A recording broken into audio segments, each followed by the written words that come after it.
তুমি একজন নায়ক হয়েছ, তুমি একজন গায়ক হয়েছ, তুমি ভালো হয়েছ, আমি সৎ হয়েছি, তারা কাজটা করেছে, আমি সেখানে গিয়েছি। এরকম যত কথা বলবো আজকের পর থেকে সবাই ইংলিশে বলতে পারবো যদি আমাদের এই দুটি বাক্য জানা থাকে। এই দুটি সেন্টেন্স যদি ফলো করতে পারি তাহলে কিন্তু বলতে পারবো আই হ্যাভ ডান, আমি করেছি। আই হ্যাভ ইটেন, আমি খেয়েছি। আই হ্যাভ গন, আমি গিয়েছি। ইউ হ্যাভ ডান, তুমি করেছ। ইউ হ্যাভ ইটেন, তুমি খেয়েছ। ইউ হ্যাভ গন, তুমি গিয়েছ। খুব সহজ কিন্তু। শুরুতে সাবজেক্ট, তারপর হ্যাভ অথবা has. He has, Kamal has. তারপর এরকম যত ভার্বের ফার্স্ট পার্টিসিপাল রূপটা রয়েছে তাদেরকে শুধু বসিয়ে দেবো তাহলেই হবে। হ্যাভ এবং হ্যাজ এর পরে এরকম শুধু ভার্বের 3 নং রূপটা বলবো তাহলে কিন্তু হয়ে যাবে। ওকে, যেই কাজটা করেছে তাকে শুরুতে বলবো, তার সাথে দেখব হ্যাভ হয় নাকি হ্যাজ হয়। ক্লিয়ার? আই হ্যাভ বিন, আমি হয়েছি। ইউ হ্যাভ বিন, তুমি হয়েছ।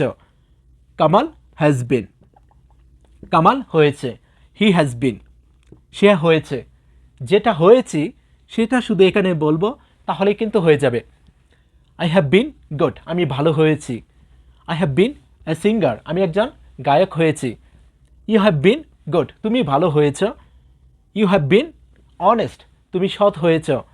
হি হ্যাজ বিন গুড, সে ভালো হয়েছে।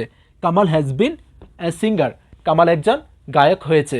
এরকমভাবে সবাই কিন্তু ইংলিশটা বলতে পারবো। এখানে হ্যাভ বিন অথবা হ্যাজ বিন, তারপর যেটা হয়েছি সেটা যদি বলতে পারি তাহলে কিন্তু হয়ে যাবে। আর যেটা করেছি তার যে 3 নং রূপটা রয়েছে ভার্বের সেটা শুধু এখানে বলবো তাহলে কিন্তু হয়ে যাবে। যে হয়েছে, যে কাজটা করেছে তাকে আইয়ের পরিবর্তে বলবো তাহলে কিন্তু হয়ে যাবে। কে কাজটা করে অথবা কারা কাজটা করে সবাই ইংলিশে জিজ্ঞাসা করতে পারবো যদি আমাদের এই নিয়মটি জানা থাকে। এই একটি নিয়ম যদি ফলো করতে পারি তাহলে কিন্তু জিজ্ঞাসা করতে পারবো ইংলিশে। শুরুতে হবে হু, শুরুতে হবে কি হু, কে। ওকে, যখন জিজ্ঞাসা করব কারা যায়, কারা ভাত খায়, কারা কাজটা করে, সেই ক্ষেত্রে হু এর পরে এরকম ভার্বের প্রেজেন্ট রূপটা শুধু বসিয়ে দেব তাহলেই হবে। হু গো, কারা যায়। হু ডু, কারা করে। হু ইট, কারা খায়। হু রাইট, কারা লিখে। খুব সহজেই কিন্তু জিজ্ঞাসা করতে পারবো শুধু হু এর পরে ভার্বের প্রেজেন্ট রূপটা যদি বলতে পারি তাহলেই কিন্তু হয়ে যাবে।